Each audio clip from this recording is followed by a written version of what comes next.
விண்வெளி ஆராய்ச்சி மையத்தில் பணிபுரிந்து ஓய்வு பெற்ற மீனாட்சி பாட்டி தன் வீட்டில் வளர்க்கும் 6 பூனைகளின் மீயொலி மற்றும் அதிர்வுத்திறன் பற்றி ஆராய்ச்சி செய்து வந்தார்.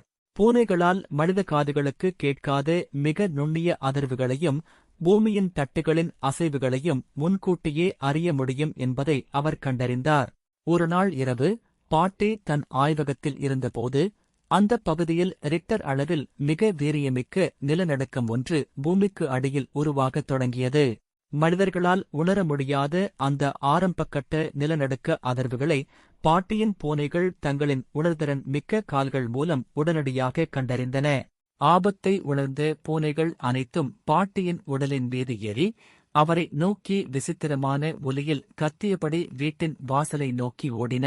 பூனைகளின் இந்த அசாதாரண நடத்தையை கவனித்த பாட்டி தன் கணினியில் உள்ள அதிர்வுமானியை பார்த்து நிலநடுக்கம் வரப்போவதை அறிவியல் பூர்வமாக உறுதி செய்தார்.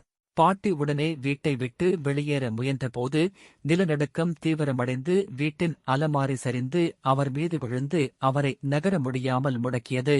உடனே பூனைகள் அனைத்தும் பாட்டியின் அருகே வந்து தங்களின் தொண்டையிலிருந்து ஒரு குறிப்பிட்ட அதிர்வெண் கொண்ட புர் பர் 25 முதல் 150 ஹெர்ட்ஸ் வரை என்ற ஒலியை கூட்டமாக எழுப்பின.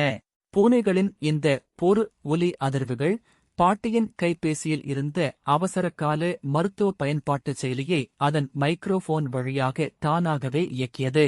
அந்தச் செயலி உடனடியாக பேரிடர் மீட்புக் குழுவிற்கு பாட்டியின் இருப்பிடத்தை அனுப்பியதால் அடுத்த சில நிமிடங்களில் மீட்புப் படையினர் அங்கு வந்து பாட்டியை பாதுகாப்பாக மீட்டனர்.